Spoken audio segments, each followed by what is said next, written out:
You're listening to the Moody Mommies podcast. Audio warning. You may or may not hear kids screaming and yelling in the background, or us screaming or yelling at them to keep it together.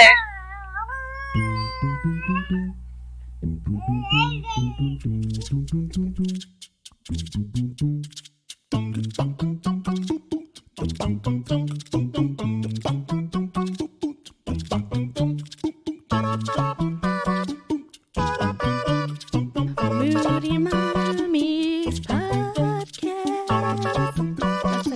That's the new song. Just kidding. I'm feeling it. We need something because we're still all on our safer at home orders. So I know. We're trying to log these episodes in.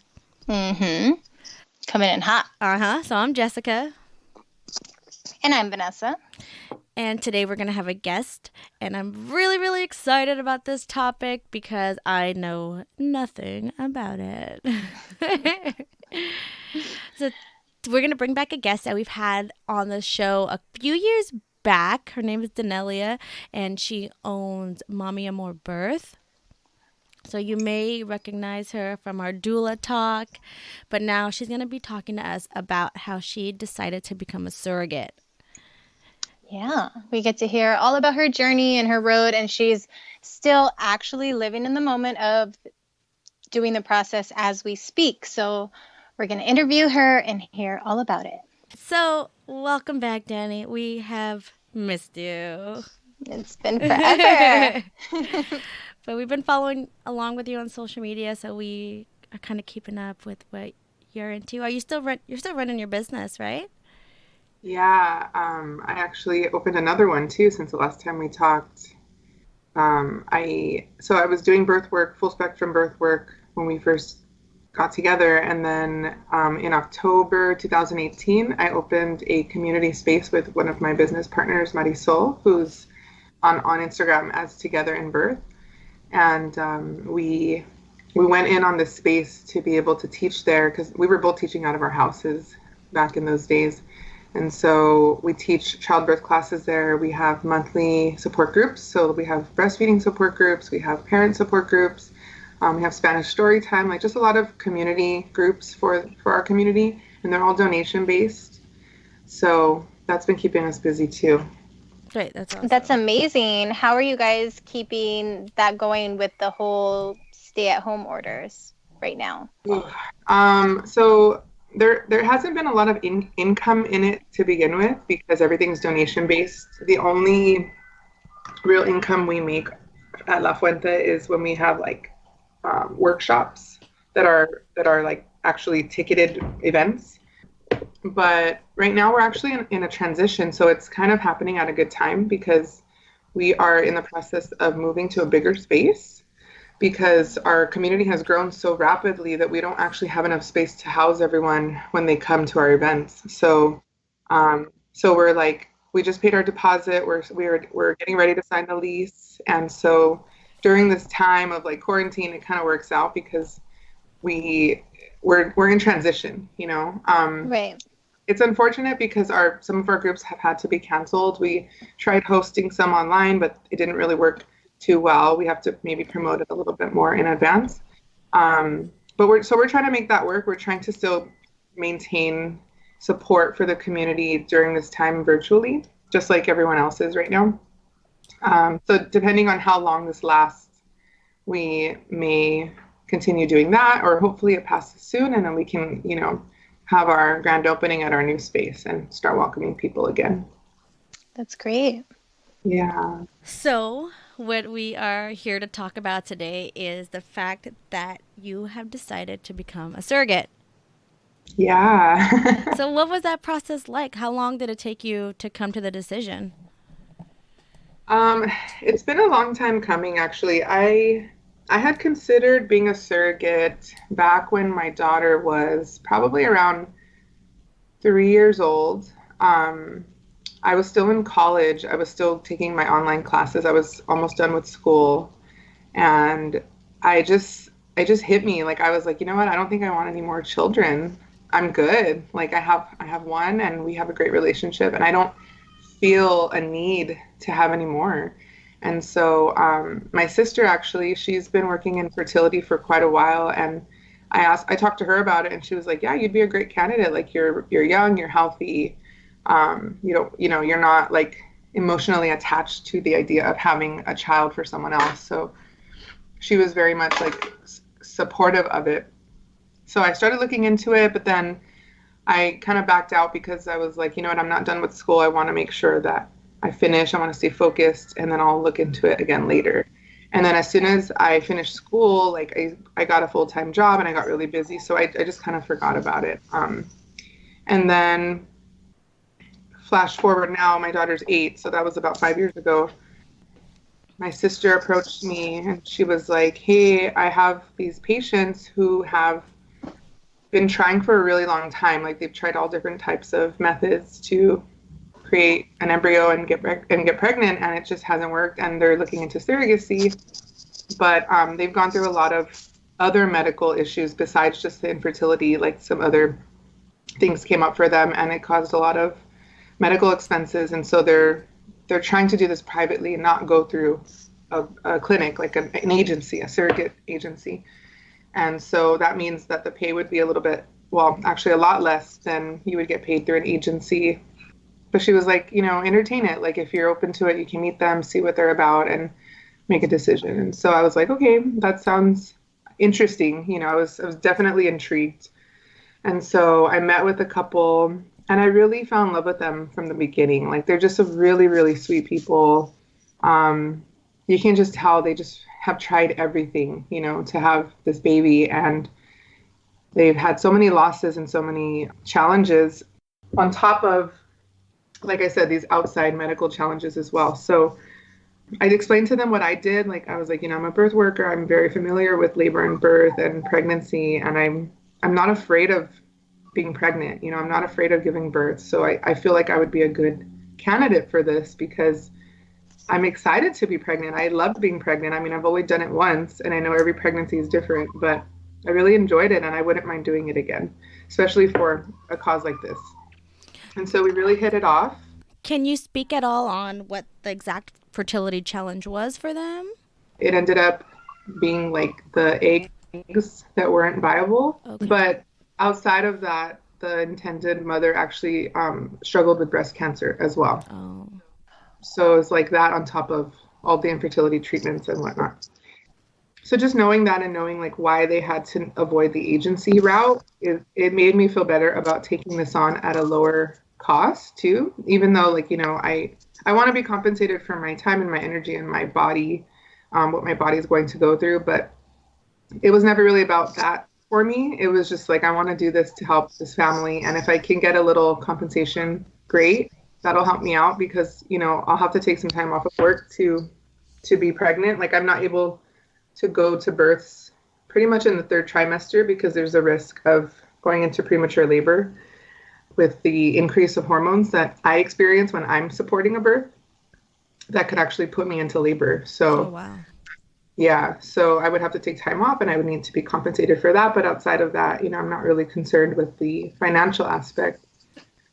So yeah, that's how I met them and that's how we started our journey. And now we're like 14 weeks into the pregnancy and things are going really well. I know you spoke to your sister about it and she's the one who was kind of advocating for you to do it. But what about the rest of your family and your daughter? Yeah, I had talked to Corey about it, my daughter. I had talked to her about it beforehand and I said, hey, I'm thinking about doing this. This is why, and this is how it would work. And we have some books too about, how families are made in different ways. And at first she was really upset. Like she was like, I don't want you to do that. Like she has a really hard time sharing me with anyone in general because we're always together. And when my attention is divided between her and something else, she's always trying to like compete for it. It's like an only child syndrome or something. I'm not sure. But we talk a lot about it, and I explain to her, because I take her with me to work a lot too. And I'll tell her like when I'm at this appointment with this client, like you need to be able to keep yourself occupied and give me space and time to give them my attention because they're I'm working for them right now, like explaining those things to her. She's getting it, little by little. So I just kind of tied it into that, it's very similar. It's kind of like a job. This is something I'm choosing to do. It's going to help us out at home, but also it's a really beautiful gift to give this family, who hasn't been able to have this baby on their own quite yet. And so I think teaching her like that empathy kind of helped. Even when I first did like the treatments and stuff, she was a little resentful, but slowly but surely she's come around and she's kind of excited and she's curious and she's asking questions and she's like, what do you think the baby's going to be? And I'm like, I don't know. Like, she's definitely more excited now. And especially because I want to include her in the birth. I want her to be there and she wants to be there. I think she's getting more excited. Like it's going to be her first time witnessing a live birth. How old is she now? She's 8. Oh. Yeah. So she's excited. As far as like my mom and the rest of my family, like everyone's been really supportive.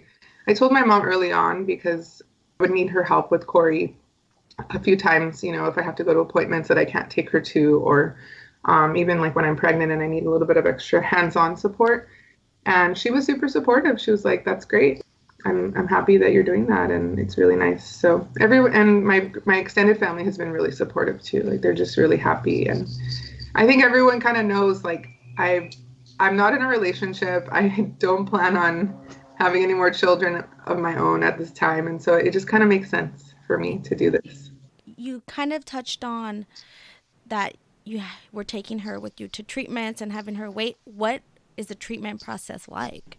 Before you actually do the embryo transfer, there's a lot of hormones and medications that are needed to basically make the body feel like it's simulating pregnancy already. The first 2 months even before the first 2 months, I was taking birth control, which was really, really hard for me because I haven't taken birth control in years. And I was feeling really uneasy about it. And I was also having a hard time staying on track with it, like taking it every day. I was just taking the pill. And my sister kind of got on me. She was my coordinator. So it was kind of nice because as a coordinator, she's the one who like helps you stay on track with your medications and keeps you posted on how they change throughout the cycle and whatnot. So because we have the relationship we have, she's like, you need to be taking it every day. Like, do you want me to give you something else that's easier? And I'm like, yes, like I can't. This is why I never took it to begin with. I mean, this isn't the only reason, but this is one of the reasons I never kept up with it because it's just hard for me to take a pill every day at the same time. So I went on the NuvaRing for like 2 weeks. And then what that did is it just gave them an idea of like when to expect my cycle. And then once they had my cycle tracked, we started injections. So I did estradiol and progesterone, which are like the hormones that we already create naturally when we're pregnant. Those hormones increase significantly. And so I was doing injections of those every day pretty much. And then I think progesterone was once every 3 days. And so sometimes I'd have to do 2 shots a day, which was a lot of fun. And then on top of that, I was also taking other medications orally, actually oral versions of the same medication. So progesterone and estradiol, but just orally so that it absorbs in different ways. And what that did is it created the thick uterine lining that you need in order to conceive a child. And so it basically simulated pregnancy. And then, so I was like really bloated and really, I felt really heavy like during those days. And then once the uterine lining was really thick and ready to go, then we did the embryo transfer. And that was really exciting. Wow. So in the process of all of the treatments, did you ever at one point feel like, this is too much? What did I get myself into? I feel horrible. No, not at all. I was definitely taken back by how much medication was involved. But I think having my sister there to kind of hold my hand and to forecast what to expect next was really helpful. She would tell me, like, if you keep up with your medications and everything continues to look good, then we'll cut you off. We'll start weaning you off of it in a couple of weeks. So that was something to look forward to. And it wasn't because the medications necessarily caused any type of discomfort. It's just because in general. I don't like putting foreign things into my body, like medication or Right. drugs in general. So it was just something I wanted to avoid. But I knew that it was essential to creating the perfect, uterine lining to get this baby into the uterus. So I kind of like went with it, but I never really experienced like oh shit, what did I do? That's Um, good. and I think that that's been helpful. It's helped me stay grounded and just focused on my why, like why I did this to begin with. And it's really for the parents, it's for them. It's weird. It's like when I tell people like, oh, I'm pregnant, and they're like, oh, congratulations. And I'm like, thanks, but it's not my baby. Like I'm a surrogate. I'm a gestational carrier. And they're like, oh my God, that's so amazing. You're so amazing. And those kinds of comments really make me really uncomfortable because I don't feel exceptional.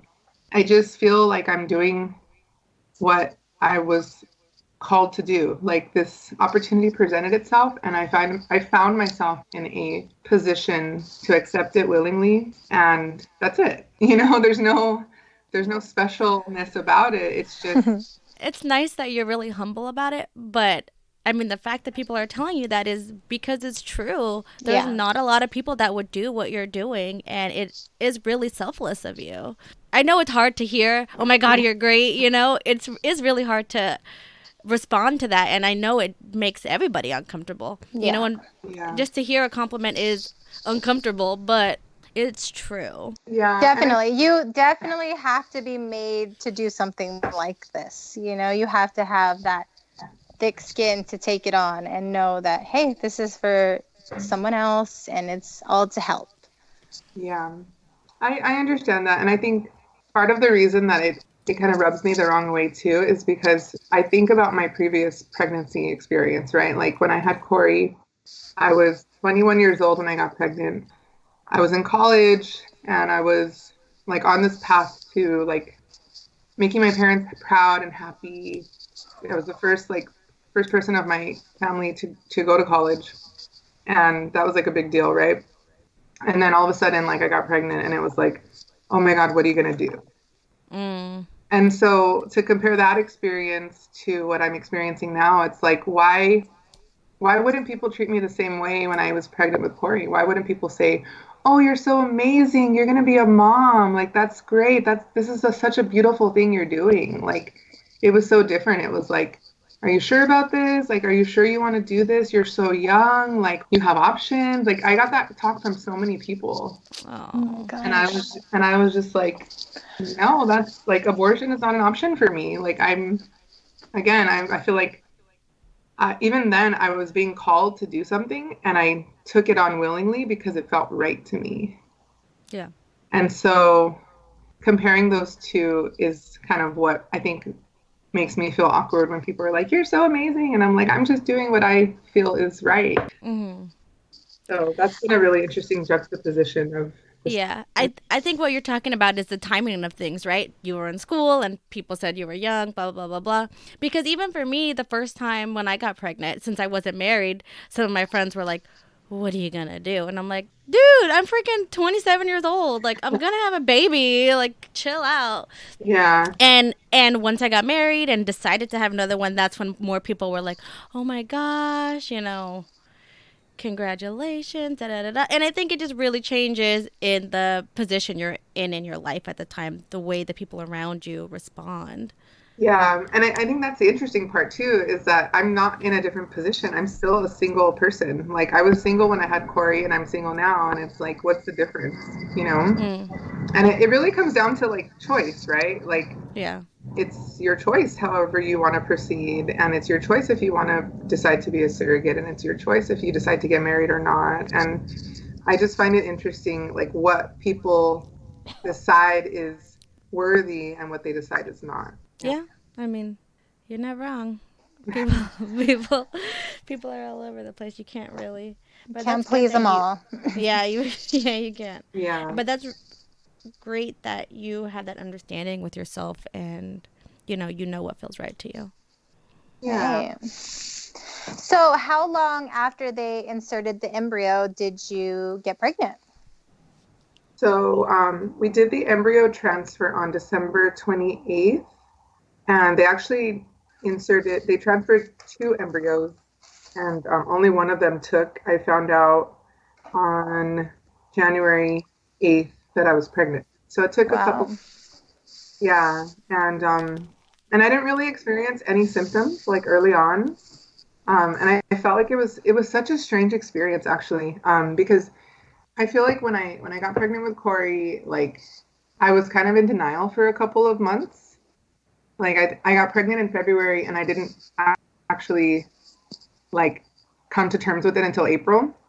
And so those 2 months kind of like dragged on. Whereas in this situation, it's like you're instantly pregnant, right? And You know every second that you're pregnant. yeah, exactly. There's no question. It's like, oh, okay, there's like definitely something going on here.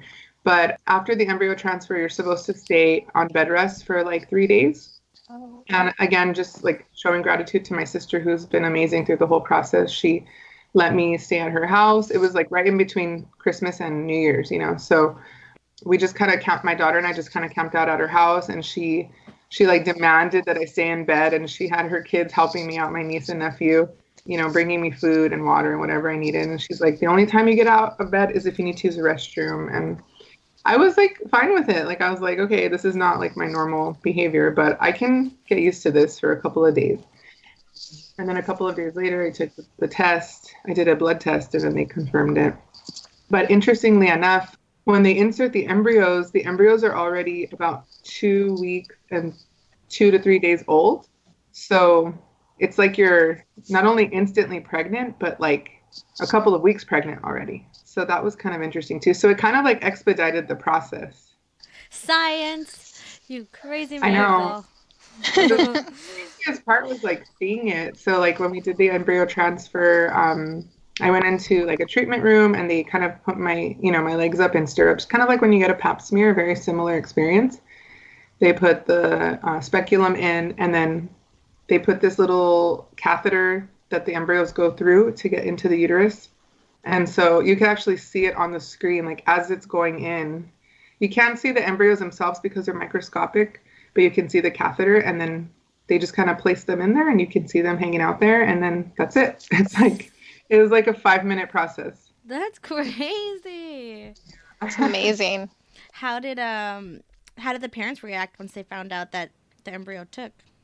Oh my gosh, they are so happy. Like every appointment we've been to, luckily they're local. A lot of times when people use surrogates, they'll sometimes be out of the country or out of the state, but they're super local. So they've been with me to all the appointments, and every time like they have just gotten a confirmation of a heartbeat. They're just so happy.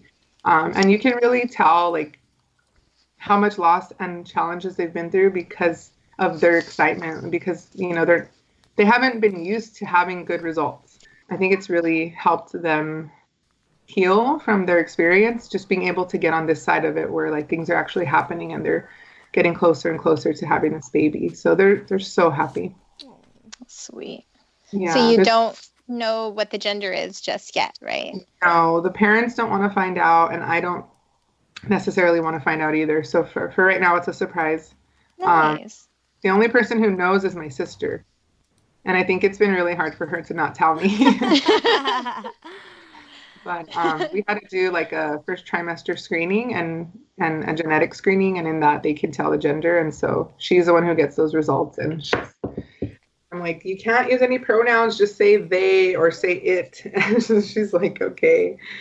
That must be really Oh my hard. goodness. Yeah, I would have totally failed already if I was her. I would have been like, oh my gosh, it's because she's hungry. Uh-huh. Would have failed.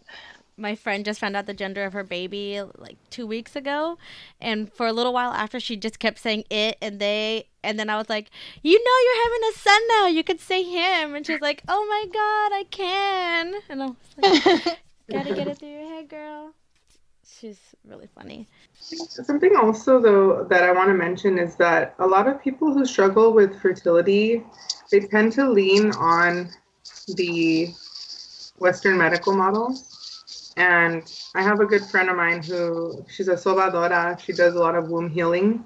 And she's been able to successfully help people get pregnant without any like medical intervention. She does like adjustments in the uterus, adjustments in the ovaries. She's able to identify fibroids and other issues in the reproductive system. And I feel like a lot of people like shy away from that before giving it a chance. And a lot of it is not like going to like a healer and expecting to be healed, but a good healer will teach you how to heal yourself. And so really learning like what kind of massage and techniques you can do at home in between your sessions so that you can help break down like scar tissue or fibroids and things that are kind of holding you back from the reproductive process.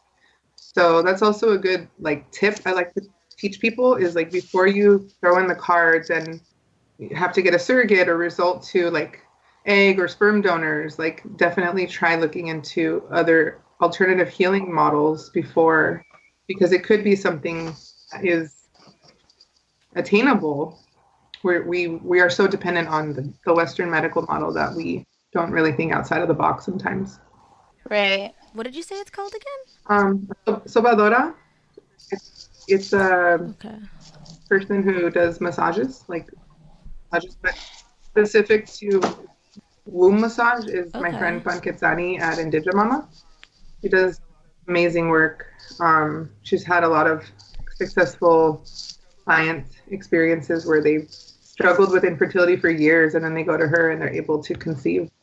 But if it does come down to that and you do have to be a surrogate, you know, I'm happy to help you out. My experience is a little different because from what I understand and like from some of my friends who've done it, their experiences have been like more through the agency. So when you go through an agency, you often don't know the couple beforehand, right? Like you kind of have to match with a couple.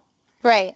And once you're matched, like then you start the process and there's all these screenings and whatnot. I had to do all those screenings, but I did them on my own. Like I had to like go through my doctor and get them done. So like the medical screening, the psych screening, you have to do a psychological screening as well.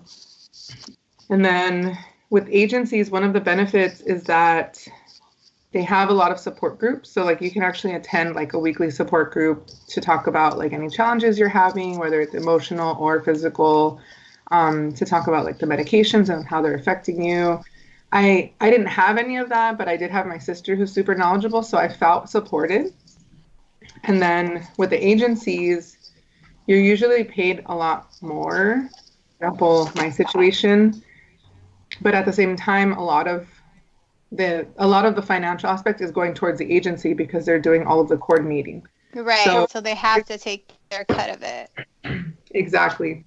So there's pros and cons to every situation, but yeah, definitely something that can be done outside of the agency, or, you know, if you need that extra support, or if you're starting like from scratch and have no connection to people who are in need of a surrogate, then, you know, you can start there to be matched with the right couple. That's awesome. Yeah. Have you ever watched like any of those Lifetime movies about the surrogates that are crazy and like try to take off with a baby and things like that? No, never.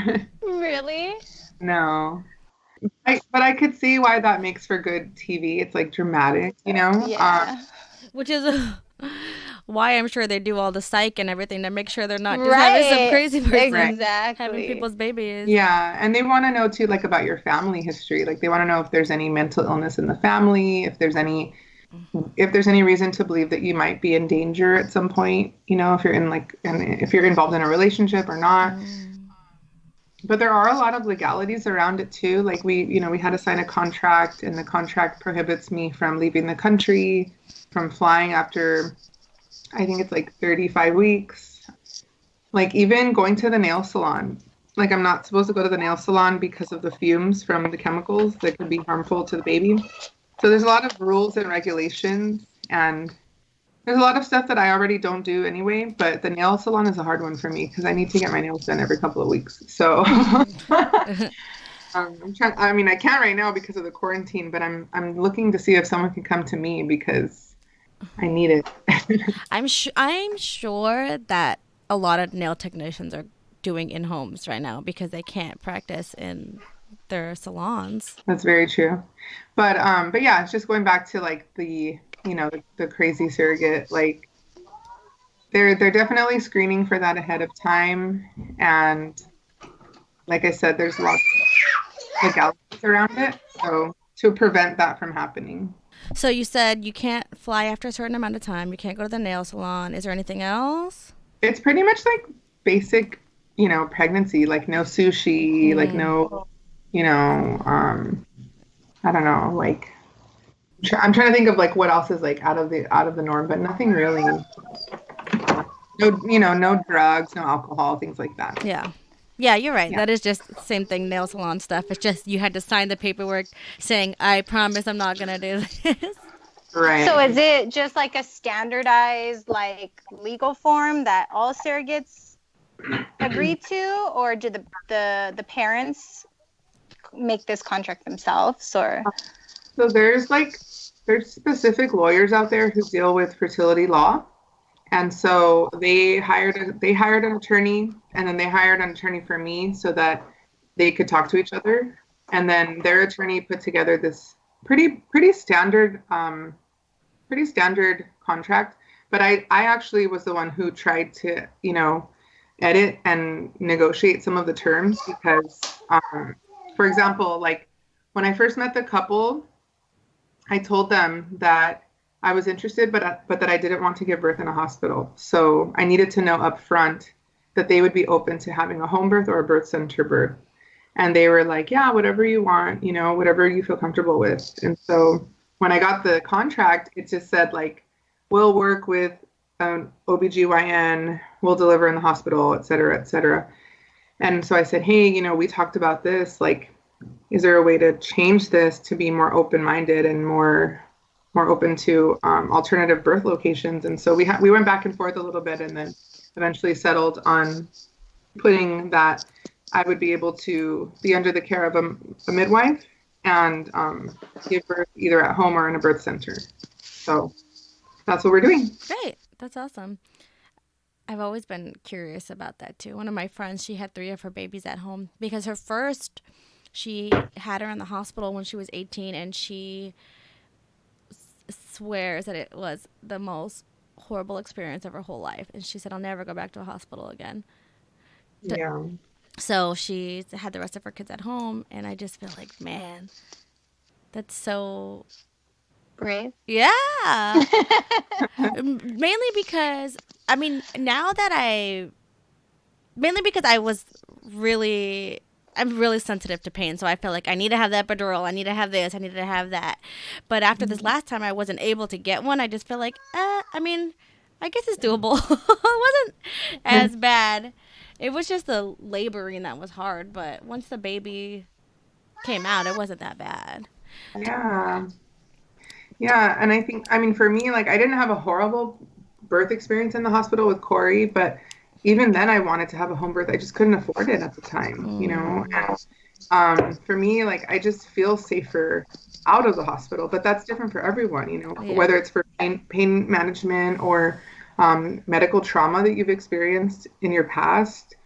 In my case, it's more like I've as a birth doula, I've seen really beautiful experiences outside of the hospital, these undisturbed births that just kind of flow naturally instead of all of these hands in the pot trying to stir it a certain way when, like, realistically we already have the wisdom and the knowledge to birth our babies the way we need to, but with so many different people probing you and checking in on you and pretty much, it's like we kind of disturb that a little bit. So I just know that for myself, I want to be as calm and relaxed as possible. And I feel like if I'm in a hospital, I'll be more agitated and irritated and distracted. Mm-hmm. So that's taken some time to work through with the intended parents as well, because the dad comes from somewhat of a medical background. He's a firefighter. And so he's delivered his own share of babies, but like in an emergency situation. And for the mom, she's very concerned about like me having access to pain medication if needed. And I'm like, I don't want it though. Like, I don't need it. I don't want it. Like, I had a natural birth with Corey. I think I'll be okay. I'm, very much a believer in like our abilities to calm ourselves and relax ourselves as long as we stay focused and breathe and have support too, you know. Granted, I'm not saying I would never have medication. I would hope not to, just because like of the side effects for me and the baby. But overall, like I feel safe giving birth in a birth center, and that's ultimately where we decided to do it because of insurance purposes. Like the insurance covers a majority of the cost, so financially it just makes more sense than doing a home birth. And it's also like a nice medium because it's not my house or their house. It's like a neutral space that we both meet at. So I think it'll be good. Yeah, I think so too. Do you think that after the baby is born, you're going to keep a relationship with this family, or you guys are just going to go your separate ways?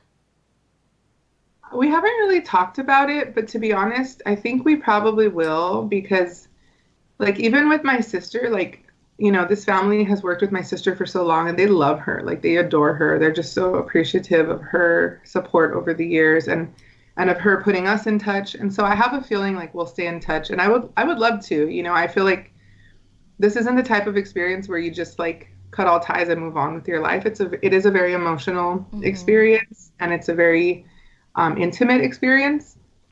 And we've already been through so much with each other, and it's, you know, it just barely started. So I would hope to keep in contact, especially because they're local, you know. Yeah. But I also like, I have to practice a little bit of distance. It's kind of similar to when I have birth doula clients, you know, like we go through this very intimate moment together, and then I have to check myself and make sure I'm not getting too attached to where I'm like giving them suggestions for every little thing, or telling them how to sleep with their baby or how to feed their baby. You know what I mean? Like it's not my baby, it's not my family. And so therefore I don't have an opinion. I'm here for support if they seek it, but I can't throw my own ideas at them without consent, you know? So it's a very similar situation. And that's why I think a little bit of distance is good, because it's, you know, I don't want to feel like I have to check in every week and be like, how's the baby doing? Are you feeding them? You know, Yeah.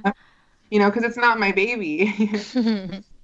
But on that note, I mean, we are going to stay connected at least for the first few months, because I'm planning to breastfeed as well, like to pump milk and give it to them for hopefully a couple of months after the baby's born. So that's the goal right now. Is there anything you think we're missing that you want to add? I think maybe like talking a little bit about the questions that I get from people. Yeah. Oh, yeah. I've had a lot of questions. People asking me like, aren't you afraid you're gonna like be sad when you give birth to the baby? Or like, my favorite one, which is actually my least favorite one, is like, aren't you gonna be sad giving up a baby? And I'm like, no, it's not my baby to give up. Like they put their baby inside of me, knowing that I would give it back to them, you know? So I don't know. I think that surrogacy in general has this like very interesting like taboo. Word stigma around it. Stigma. Yeah. Stigma is a better word, because, okay. So from what I understand, like, and I don't know a lot about this, but just from what I've gathered in my own research, like people either think that surrogacy happens because you're trying to get rich quick. So it's like a business. It's like, I'll carry your baby, but give me money. Or it's like some people are really not fond of it because they feel like it's a form of, I want to say like human trafficking in a way, where like you're controlling somebody's body, right? And like you hear, I've heard like horror stories of intended parents being like, you can't eat this or you can't drink that. And so I think as long as it's consensual, in the sense that there's a good relationship between you and the intended parents, there's an open line of communication, and nobody feels kind of like a slave to the other, especially the surrogate, then it's all good. Personally, like I wouldn't feel comfortable working with a couple who was very much controlling over my every move. I've heard horror stories about that, about people who are like just kind of trying to dictate every part of your day. And I don't do well in those types of situations. That's part of the reason I don't want to give birth in the hospital, is because I feel like if I don't feel like I have options, then I feel unsafe. And if I feel unsafe, then I'm not going to progress in labor. And so I need to feel like I have options. And I've had this talk with the intended parents, and they've been very receptive to that. And knowing that, like, I don't want to be pushed up against a wall at any time during this process. So everything's up for discussion, but please don't make me feel like I have no options. Again, I think as long as there's transparency and communication, then it's good. These kind of like questions, they come from a place of just not knowing how the process works in most cases, and also not knowing what the decision process is like for the person who's choosing to be a surrogate, right? So like Vanessa, you mentioned that you have considered it. It's like, I'm sure you've done a lot of thinking about it, and you've put yourself in that position of like, I'm going to be pregnant again, I'm going to have morning sickness again, or however you experience pregnancy, right? Right. And that's different for everyone. Like, I can honestly say part of the reason I chose to do this is because my pregnancy with my little one was so easy. And so I'm hoping that it's going to stay easy this time around. It's been super seamless so far.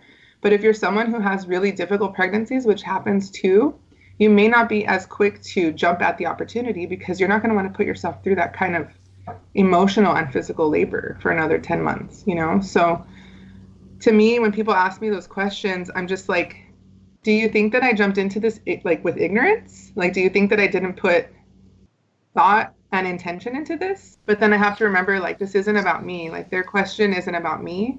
Their question is about them, and maybe their insecurity with how maybe they wouldn't be able to do it. Again, that's not about me, that's about them. So this process has definitely made me have to stay super grounded. And I'm really grateful that it's happening at this time in my life, because if I had done it 5 years ago, I wasn't as grounded as I am now. I've put a lot of work, a lot of self-work into being in the space I am today, where I don't let people get to me as much. I don't really care what people think. I'm in a good mental space. And I think the fact that you're a birth worker is just a giant plus, because you're so knowledgeable about the whole situation and how many different possible outcomes there could be. Exactly. I guess it makes me feel more confident knowing, like, I've seen it all and I'm still not afraid. And I think that helps the intended parents too, is like, my confidence hopefully rubs off on them. They are a little nervous, especially the mom. They're very like, are you sure about this? Like, are you sure you don't want medication? But I think I'm hoping that my confidence rubs off on them towards the end of the pregnancy, where they're like, okay, she's okay. Like, she's going to be okay, which means hopefully their baby is going to be okay too. And that's, those are the two most important things. Yeah.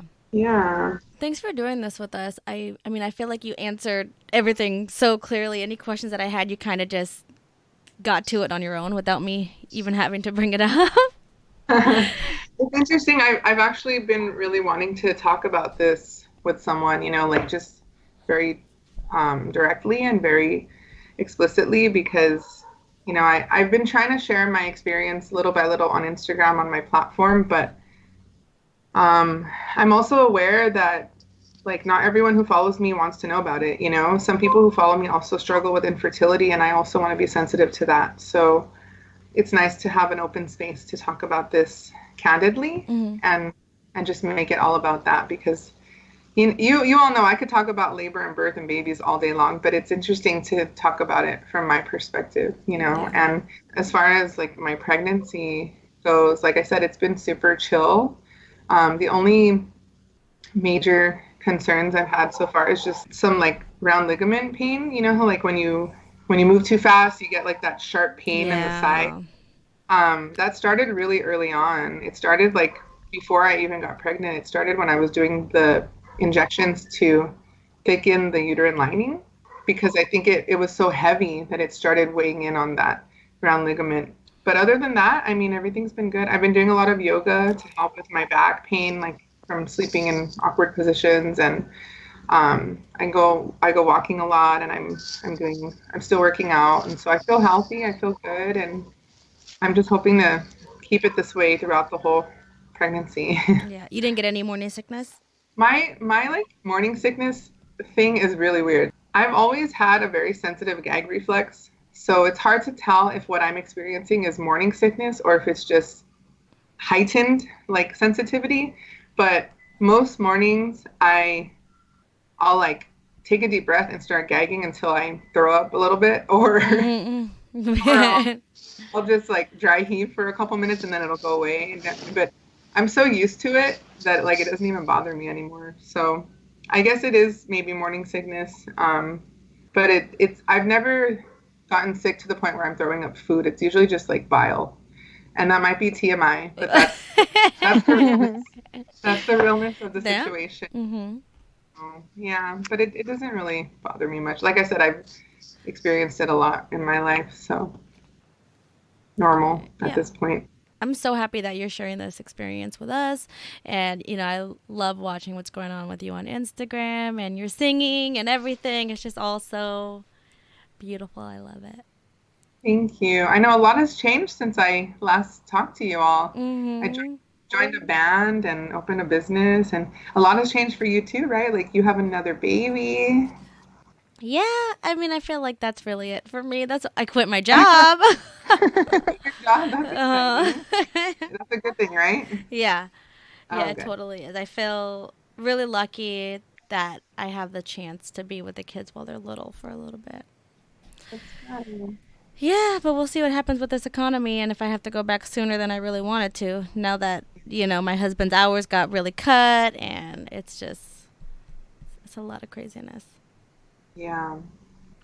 I definitely feel that. And I think as much as, like I said, I'm not focused on the financial aspect of the surrogacy too much, but I am really grateful that there is some compensation because it's not a lot, but it's enough to get me through this time without having to stress too much. Yeah. And that's probably like the biggest blessing right now is that, I mean, I'm still trying to hustle, like still, you know, pushing my online classes and my offerings because I do have a lot of offerings that I'm doing with Mami Amor Birth, even during this time, like virtually, you know, but at least I have like my basic expenses covered, like my mortgage and my bills, you know. We're not rolling in money over here whatsoever, but at least we have our basic needs met, and I'm really grateful for that. And also the intended parents are just so sweet. Like they're always checking in to see if I need anything. Like I was having such a hard time finding water during this whole craziness, and they sent like cases of water to my door. And so just, you know, being able to ask for help too is a really awesome opportunity at this time because I need that extra support right now, you know?